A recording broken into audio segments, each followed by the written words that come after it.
Good afternoon. My name is Donovan Osio. I'm the General Manager of the TDA Perks program. Thank you for joining us on today's webinar on how to grow your dental practice. Our presenter, Tommy Newton, will be taking over here in just a second, but before we get going, I'd like to remind you that we've got Real Estate Investing for Dentists, which is an in-person event that will be taking place in Frisco, and you can see it on tdaperks.com, which is where the current view is of the website. And you can register for it on that page. Just click on the Register for Frisco button, and it'll take you to the Eventbrite page, which has more details about the time and location. As a reminder, this webinar is being recorded and will be put up on our website under the Resources section. You can go Articles and Webinars. Under the Articles and Webinars section of the tdaperks.com website, you can find all different kinds of pieces of information, whether it's something from medical protective, on differing interpretations of radio opacities on radiograph for trial, all the way down to talking about the water in your armchair units. So if you can, please get a chance to go there. That being said, we have an option for questions on the right-hand side of your menu. You can feel free to put in those questions there at any time, and I will ask Tommy to answer them. We do encourage questions at any point throughout the event, and please don't be shy about it. All that being said, I will now turn over the presentation to Mr. Tommy Newton, who works with Xite Realty. Thank you, Donovan. All right, Tommy, you've got the controls. There we go. Perfect. Great. Thank you, Donovan. Thank you, everybody, for joining the presentation on how to grow your dental practice. My name's Tommy Newton. I'm a principal at Xite Realty. I reside here in our Austin, Texas office. All we do is represent dentists in real estate transactions, build-to-suits, demographics, and site selection. We really focus on the retailization of healthcare, and I'm going to walk through how to grow your dental practice in several different ways. The agenda for today is planning a single and multi-location expansion strategy, timing additional locations appropriately, evaluating your existing dental practice, building a new office versus renovating an existing space, and preparing for these adjustments in your practice. Let's start off with planning your expansion strategy. Financing, most important. You must have capital to expand. On average, to do a startup dental practice between the real estate, the equipment, and working capital, the typical loan size is going to be $450,000 to $550,000. So if you're looking at expansion, depending on how many offices you plan on doing and over what period of time, you can allocate around $500,000 per office for a startup. If you were going to look at expansion and you wanted to buy land and build ground up, you're closer to $1.5 million for a project like that, de novo project. Also, with your lending on a ground up project, conventional financing, you're usually going to have to put 20 to 25% down on that project to qualify for that loan. So you'll be in for a couple $100,000 before you even start when you go with that loan. So it's important to understand your financing. Also, there are opportunities out there for private equity. Sometimes those are great deals, a little bit harder to find. Sometimes it could be a little bit faster, but you always need to make sure that you have your lending in place or your capital in place before you really go down the road any further. 2, rank areas of interest. So everything that we're going to talk about today is from the real estate side. How do we go about finding those great locations based on the patients that we want to serve? I think for a lot of these examples, let's just assume that you already had one dental office. If you do already have one dental office and that office is successful and that office is seeing the patient base that you want to see, what you would do first is you want to reverse engineer the demographics of that successful location. Then once you do that, you can go into different areas within the markets that you want to look into, and you can match those demographics up so that you know you were successful here in location A, and if location B, C, and D have the same demographic makeup by way of patient base, you know you're already setting yourself up for success.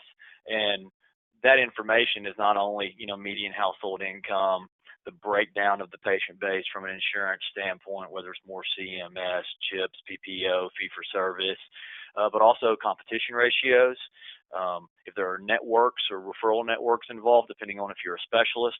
But all those factors and many others, growth rates, population density, educational attainment in the area, are you by schools, are you by churches, different things that you've already seen success with in your primary location. When you're thinking about a second, a third, a fourth, a fifth location over time, you want to take all those into consideration to look through an entire city, identify the holes that match the patients that you already see. If you don't want to see the same patient base, then you kind of start over a little bit from scratch by way of the demographics, but you can still go about it the same way. And an important part of looking at a market and kind of ranking areas is you also want to avoid cannibalizing your existing location or locations. And there's different ways to do that. We provide all of our clients mapping software, which allows you to really visualize where your location is and where these other locations are. You also use this for non-competes a lot of times as well, so you can see where you can and can't go. But it's really helpful. What's important as well is, you can see right here, I have a map of Houston, a dense area, one of the largest cities in the nation. You're probably going to look at 3 and 5 mile radiuses when it comes to cannibalizing other locations or looking for other locations. You probably want to stay out of those radiuses. If you're more in a tertiary market, maybe Longview or Tyler in Northeast Texas, that radius is going to be much larger. In those smaller markets, more of a rural market, patients usually travel farther for their services. So you do have a larger market area that you're going to need to adjust to. I reside here in our Austin office, and Austin, it's the hill country, so you have a lot of topography challenges that you need to be aware of. So where you might look at a 5 mile radius for a market area for your existing office that you don't want to go into because you don't want to cannibalize those patients that are already coming to that office. If you're in Austin and you're more in the hill country, we're probably going to want to look at a drive time analysis, because it's not a grid like Houston or areas of Dallas or even East Austin. It's more set up, master plan, more of a grid platform, and it's a lot flatter topography, so it's denser. If you were to go out to the hills, Westlake, Lakeway, not only do you have the lakes to deal with, and there's not bridges everywhere, but you need to use the appropriate distance and the appropriate measurement tool to understand where your patient base is and where they're coming from. Many times, a nice thing to do that can help you out is do a patient scattergram. Understand by way of zip codes where all your patients are coming from, and that's a way to see where they aren't coming from. And also it's a way to map out where you may want to go. If you happen to have a zip code that really has a lot of patients coming from that area, but that zip code is 10 miles away, you might not think of it as cannibalizing by taking them. Maybe what you think of is that's a good starter for you to put your second office out there, start with those patients. There's obviously something going on there. There's a hole in that community. There's a reason those patients aren't going to another dental office there. So, that's something to think about. That's something that a company like ours can do or other companies can do for you, but that's a great way for you to look at it, just to understand where patients are coming from, where you should stay away from, and where there might be some other holes. But those are important first steps to understand what your options are when you're looking at expanding into a market. Let's talk about some considerations, some questions that you should ask yourself as you're thinking about starting a second location. And we hit on a few of these. Do you want to replicate your practice exactly? If you do, we go about the reverse engineering of your existing practice. If you don't, we need to outline clearly what patient base you want to serve, why, and have a clear plan on that. And that way, from that point, you can go out and you can identify those areas in the market that have those patients that you want to serve. Yeah, maybe you have a dental office and you're going to partner, with an endo or an orthodontist or a different specialty. If that's the case, then of course you're going to look at it a little bit different than you would look at just doing a different general office with a different patient base. Do you want to make a change from your existing model?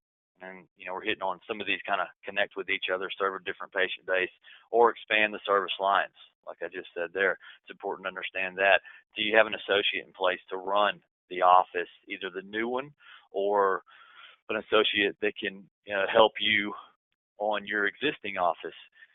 If you've already done an office before, if you bought it, is a little bit different. If you did a startup, you're going to understand the time involved, in that startup. You're going to be much more efficient now, of course, because you've already been through it once. But you do realize that you still have a full-time job running your practice, and now starting a second practice, you still have that full-time job. So you want to make sure that you have good staff in place that can handle it when you're not around, a good associate there that can see your patients and take care of them. If you don't have the personnel before you go down this line, you need to be thinking about it early, because with competition in the market right now, it's a great time to be a dentist. Sometimes it's hard to get the good talent. There's a lot of people out there looking for it. So think through all of that and how you can scale. Number 4, can you secure the funds necessary? So with conventional financing, Bank of America is in the TDA Perks program as well. I know their loan criteria for second offices, 85% loan to gross revenue, less practice debt. So if you had $1 million, if your existing practice had $1 million in gross revenue and had 0 debt, you could get $850,000. So that $850,000 would definitely get you a second practice, maybe a third, just depending on kind of where you are in Texas, depending on real estate costs, depending on, how large of an office you would like, how many operatories. But that gives you an idea if you already have one office or 2 offices on kind of what conventional financing looks like right now, because they're not only going to look at you personally, but they're going to look at your business, your operations, how long you've been in operations, how you've grown, that you have a successful model that can be duplicated somewhere else, how you're going through this site selection process for that second, third, or fourth location, what your goals are there, your ultimate timeline. So it's not always just the numbers. A lot of it is your relationship, with that lender and the confidence that you're going to give them through what you've been able to grow so far with your first practice. I hit on this earlier. Private equity or personal funds are definitely an option for financing for expansion. Most will go with conventional financing for their second or third. Usually you're going to have your first office open for a few years before you're going to be able to qualify for that second loan, but that does depend a little bit on just how fast you grow and how well of a model you've put together. Number 5, have you proven your concept and own your process? So I kind of hit on that already. It's really important to have a game plan, a business plan, your ducks in a row before you speak with your lender. Understand what you're going to need because it's not always just the numbers. It's a confidence thing as well. Timing on additional locations appropriately. This is really important because there's a lot of items a lot of stages as you run through the expansion process where you don't control them. The market Depending on where you go, there may be existing real estate that's available. There may not be existing real estate that's available.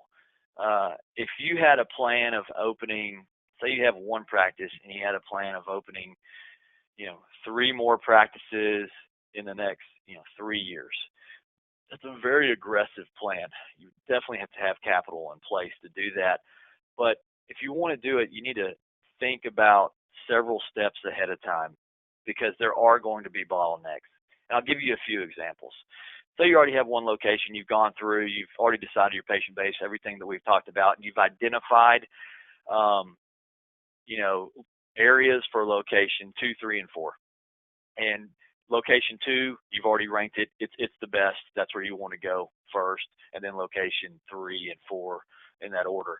So as you go through and look for buildings to lease in location 2, the best location may be what we call a proposed building. Doesn't exist yet. Many times when you see that, a landlord, in order for them to qualify for their lending to build that building, they usually have to have 50% of the building pre-leased before they can get their funds from their lender. So even though you sign a lease, maybe the landlord is still waiting for one more tenant before they can get approved, and then they can start building the building. So you're waiting on that. So now your timeline there has gotten really long. And when you're looking at a building that's not built yet, knowing that there's going to be a range of time that's not in your control before the landlord gets his building and turn the building over to you, you're looking at 12 months, 12 maybe 18 months from the time you start the entire process to the time that you open and you're seeing patients. So you need to be aware of that. So say we do that with location 2, you sign a lease, you're just waiting to get the building. Then we go and we start looking in location 3. Location 3, we find a building that already exists. And we sign that lease, and you've got, a couple months of design and permitting, and then you're going to be swinging hammers and constructing the inside of your space. So that one's, moving along pretty good, about a 9 to a 12-month process from the day you start looking at locations, doing the demographics, to the day you move in and see patients. So now, number 2, you're waiting on the landlord. Number 3, you're kind of working through design with your team, your equipment rep, lender, GC, real estate professional. All that's working. And then so now you have, a little bit of breathing room, and we start looking in location 4. We look there, and you find a former dental office that really just needs paint, flooring, bring in new equipment, kind of some lipstick. But it's ready to go. The landlord's aggressive, and you're able to get a deal done really quickly. Here's what's happened now. The number 1 location has the longest timeline. Number 3 has the middle. Number 4 has the shortest. And now what's going to happen is you're going to see that all these are going to open up very close to each other. When it goes back to bandwidth, to having the staff, to having the funds, and many times this can happen because you just don't know what's available in the market. And if you're going about it, in my opinion, the right way, you're letting the data show you the way. So you are going to go to the best area first for location number 2. You did all these things right. So what's really important is that you have someone who does this all the time, and they can lay out these locations and timelines, and they can edit them because they're going to be fluid, so that you can see a couple months down the road where that bottleneck is going to be and what that bottleneck is going to be, so you can plan for it ahead of time. It's really important to know that, because it is going to change, and a lot of the factors are going to be uncontrollable no matter what you do. So it's very important, can't stress this enough, to have a good team around you that understands your vision, and they can do a lot of these things without you, because remember, you still have your other practices running right now. And so, I talked a little bit about some of these bottlenecks. It could be, staff bandwidth, hiring. There could be delays in construction, equipment planning, proposed versus existing property. How aggressive, how conservative are you going to be? All these things you need to think of as you're going through this or before you get into this process, so you just don't put yourself in a bind. Evaluating your existing dental office. A great way to grow here. There's a few different things we mean by evaluating your existing dental office. Can you or should you expand the square footage in your existing office? Can use the first part of that. is there space next door that you could lease and expand into? Something that you can do ahead of time, if you're just looking at starting a practice, or say you have one practice and you're thinking about doing another one, and in your first practice you really wish you could have expanded, but there just wasn't any room. The building's 100% leased. Everybody's tied up. There's no way you can expand that office. You would have to move to expand it from an operatory standpoint. What you can do now on the front end is, when you're negotiating your lease, really push for what we call a right of first refusal. If you go into a building early and there happens to be an adjacent space on one side of you or the other, what you can try to negotiate is a right of first refusal. Some people might refer to it as a ROFR. What that means is that you would have the right on that adjacent space to lease it before someone else does. So what happens is, when the landlord gets a prospect to lease that space, he negotiates the full deal with them. And at that point, when he has the deal, he has to come to you and say, Mr. Dennis, this is the deal that we have. Would you like to take this deal? If you don't take this deal, I'm going to go do it with this other tenant. And so what's nice is you have that right of first refusal. You can say, yes, I want to take that space, and I'll agree to those terms, and then you get to take it. So you kind of have an encumbrance over that space. It's really hard to get them. Landlords hate it, because then they have to come to you and basically ask your permission. They got to work that entire deal. At the end of the day, you could say no. If you said, no, I don't want it, the landlord then has the right to lease that space. But that's a great way for you to not take that existing space now, but when someone finally comes in and they're going to take it, you at least have the option to decide if you want it or not. But it has to be at those terms that the landlord has already negotiated with that prospective tenant. That's a great way just to have options. Like I said, it's pretty hard to get. Usually you're having to give up some other terms to get them, but if you do get them, it gives you a lot of flexibility. If you don't have that, then you got to think about possibly relocating your office. If you do relocate your office, you need to think about, how far away can I go? For the most part, what we recommend is no farther than 1 mile from a radius standpoint. You just don't want to risk your patient base not following you. What can be nice about relocating, while it is expensive, sometimes you can go to real estate that is not as expensive from a rental standpoint, because you already have a full schedule, a good, quality, loyal patient base. So you always don't have to be at main and main from the visibility and marketing standpoint. You could go just a little bit off main and main, maybe reduce your rental rate on a square footage basis. It's going to go up because you're going to take more space, but on a square footage basis, it would reduce taxes and insurance and common area maintenance on that as well. But that might be an option for you to do that, still keep your patient base, and then since you have a name in that community, you're able to bring in more patients to fill up that space. Or maybe there's just a better spot right down the road, and you're confident that going there you'd be able to double in size. And that's always something you need to think through. I know for expansions, lenders like those a lot, because usually you're not going to look at an expansion unless your schedule is full and that practice is doing very well. And an expansion, usually expanding into one big office, is probably going to be less than doing 2 separate offices. You want to think about, how long have you been in the space, right? Is the space getting tired? Would it be nice for you just to try to renegotiate and get some more money from the landlord to spruce up your space? Should you even be renegotiating your lease? Sometimes you'll have renewal rights. You should have renewal rights. Anytime you do a startup, you should have probably a 10-year initial term and then 2 5-year terms. Well, we suggest when you're negotiating that lease on those renewal terms, we suggest you go ahead and get fixed rates on the renewal terms. It's going to be at some sort of bump. Some people will suggest market rates. Here's my thought on that. If you go ahead and get the fixed rate and say the market has dropped a ton, well, if that's happened, you can negotiate with the landlord anyway. But it's nice to have the fixed rate in case the market went the other way. Everything's always negotiable. So I'd go ahead and take the fixed rate in case the market has increased the other way, which, we've been on quite the ride over the past 11, 12 years.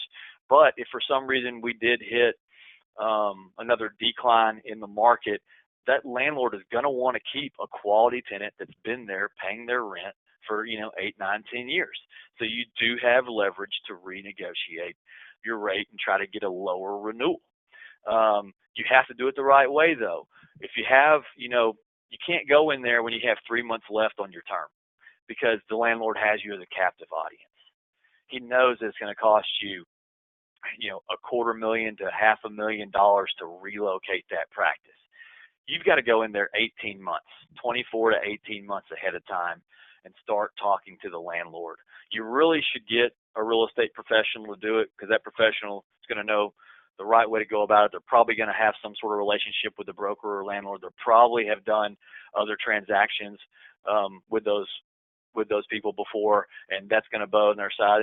And they're also going to know other comps in the market, what's going on. So they're just going to have more ammo than you typically would, because they do it every day. So I would get someone to do that. It doesn't cost you a thing. They get paid by the landlord anyway.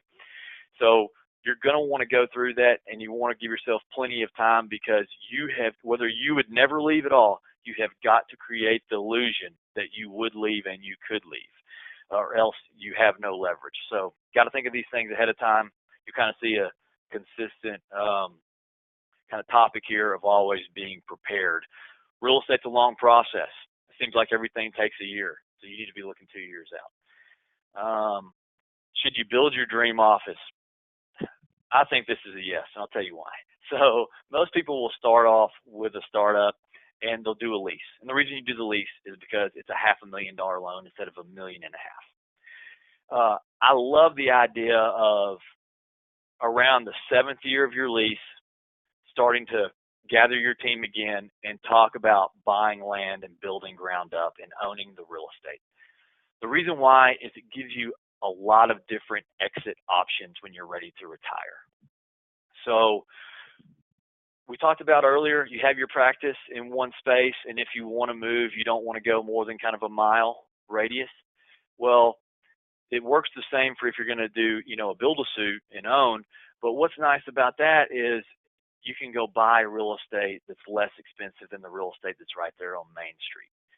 So you want to start at least 3 years before your lease expires, because on average you're looking at about 22 to 24 months for the entire process of identifying commercial land, negotiating the land, which takes 4 to 6 months in general, doing the feasibility, environmentals, zoning. You may have to replat. There's a lot of things that have to happen before you even buy the land. Then once you buy the building, you're working through all of your design and construction drawings, and then once you get that approved and permitted, then you're swinging hammers, and it'll take you, 4 to 5 months just to build the shell, and another 3 to 5 months for the interior. So it's quite the long process. But what's nice about it is when you own that, you're probably paying about the same, maybe a little bit more from a monthly standpoint on your mortgage note, but you would have that down payment of a few $100,000 qualify for your loan. But say you're in that building, on average, a building like that with a typical conventional financing of maybe a 5 or 10 year fixed on a 20 to 25 year amortization, you're going to pay that building off, 15 to 18 years. So now you're looking at a 30-year career, which is about typical, 10 years on your startup, and then you got another, 15 to 20 where this building that you own. You set it up to where your company, the PLLC, is paying your family, a family trust, a different entity, the rent. So what's nice is when you have all that set up, by the time you're ready to retire and sell your practice, you've probably paid off your building. So now your options are, you can sell the practice, and then you can just hold on to the building throughout retirement and collect rent, and you've already paid off your practice. And triple net leases, as you know, taxes, insurance, and common area maintenance are passed through to tenants. Therefore, your tenant's paying all those for you.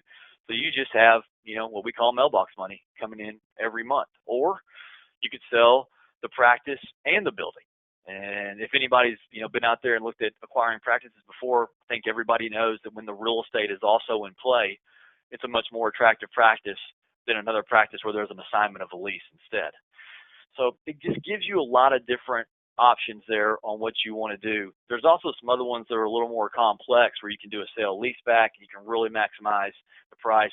Talk about that maybe in a different webinar with TDA Perks. But there's just a lot of different options, and that's what we like about it.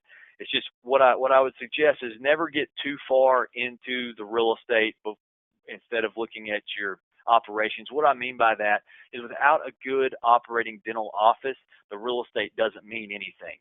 You still have to be a good dentist. You have to have a good office. You have to have the income. You have to have the operating history there. You have to have the patient base for the real estate piece to work.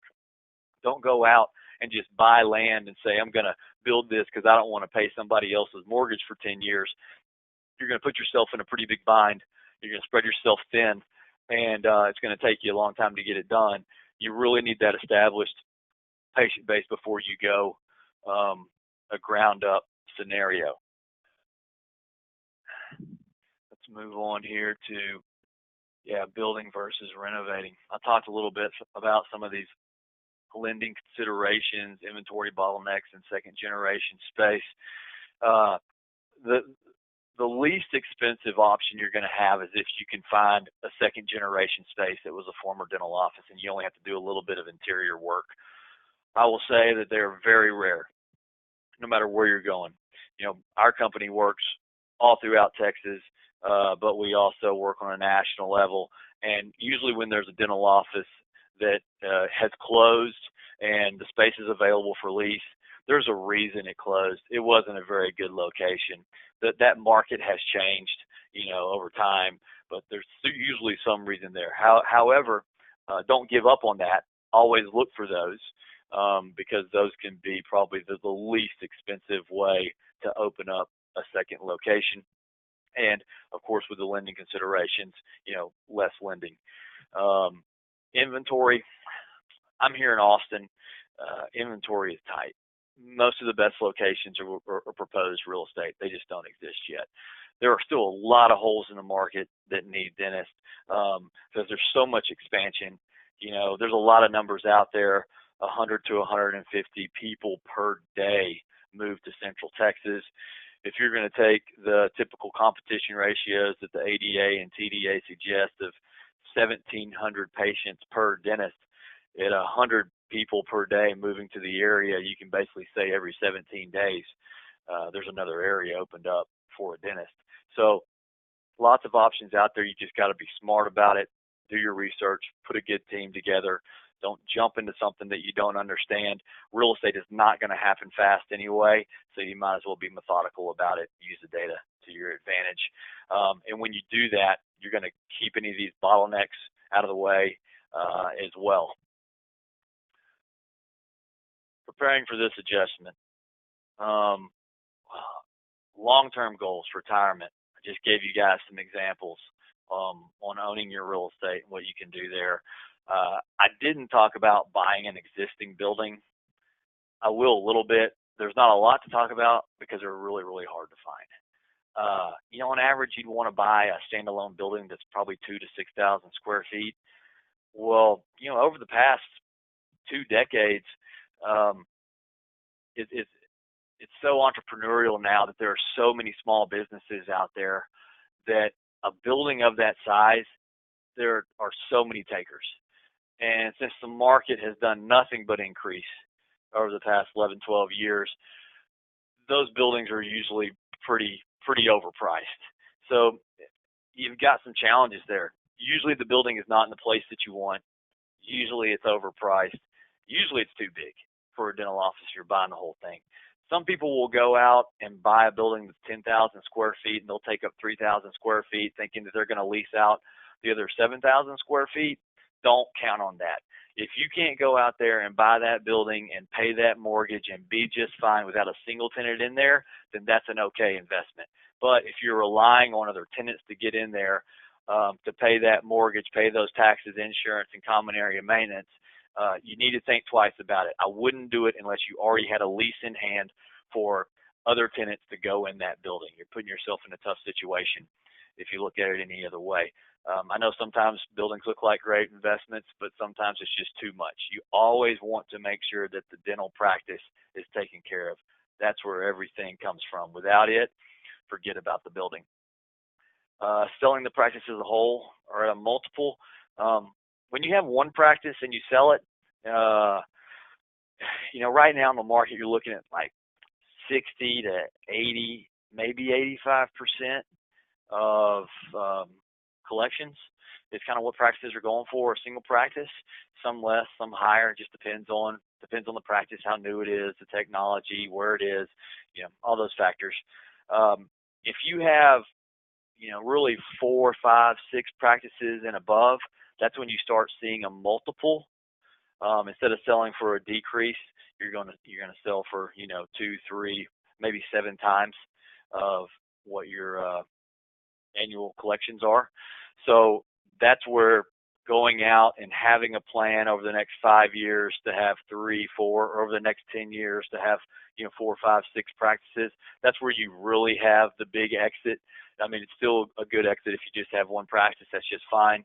But if you really want to look at those bigger windfalls, you got to have several practices to start getting into those multiples, and that's when corporate dentistry, DSOs, other ones, private equity is going to come after you with quality offers.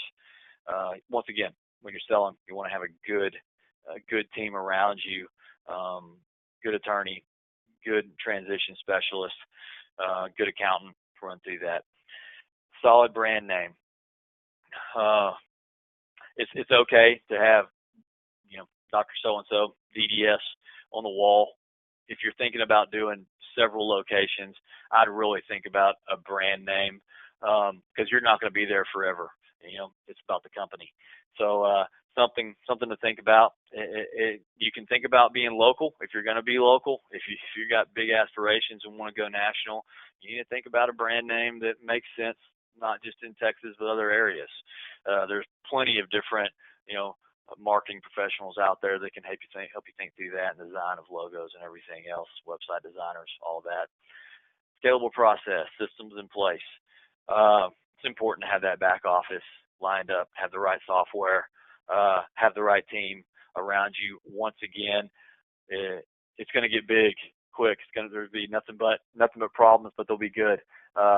So just be sure to think through all this as you go. There's not a shortage of consultants and professionals out there to at least talk to, not necessarily hire, but do all your homework.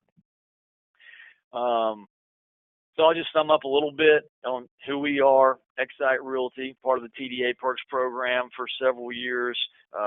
Look at TDA Perks. Those guys have so many resources for TDA members. Take advantage of that. They're constantly updating that information. They're always putting out different educational webinars like this.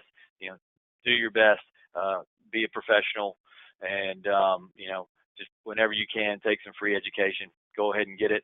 So a little bit about we're healthcare specific, founded in 2013. We have 4 offices here in Texas, one in Orlando. We're the only commercial real estate firm endorsed by the Texas Dental Association Perks program. Everything we do is data driven, and mainly we focus on startups, expansions, and relocations. And here's some contact information from us. If you'd like to follow us, we're always putting up new projects, gives you great ideas for yours. And now I'm going to turn this back over to Donovan. Thank you.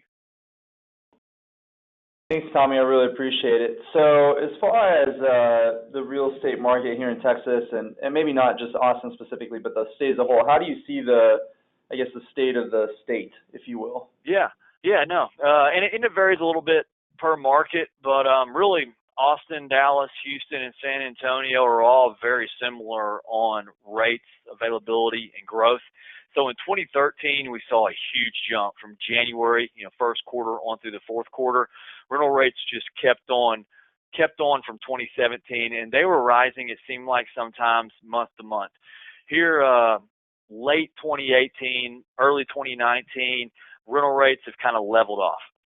On average, for new quality real estate that you're going to see on a rental rate standpoint, you're looking in somewhere below $30 per square foot triple net, which is totally in line with what banks are accepting right now for startups or additional locations.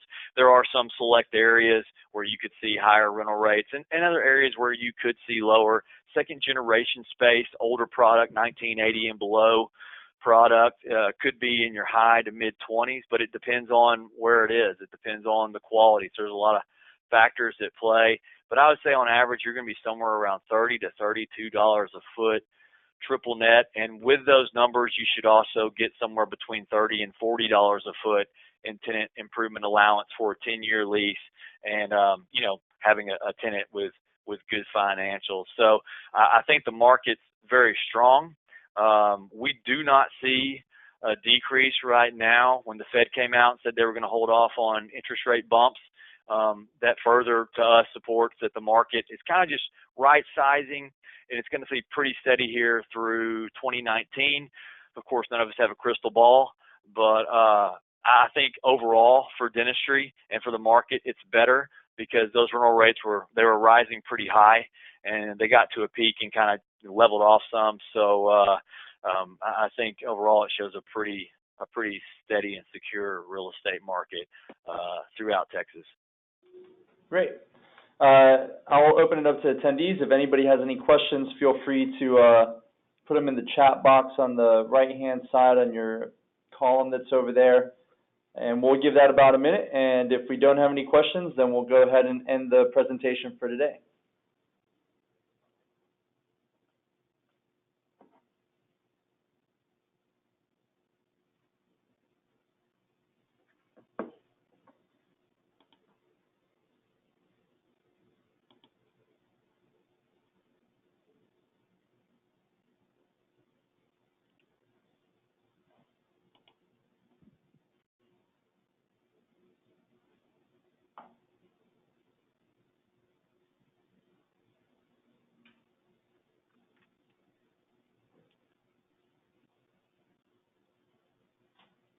All right, Tommy, well, I don't think that we're going to have any questions. I certainly appreciate your time. Ladies and gentlemen, we appreciate your time, and thank you for joining us today. This webinar is being recorded and will go out next week, and you can also find it at tdaperks.com under the resources section. Thanks again for everything, and we hope you have a wonderful weekend.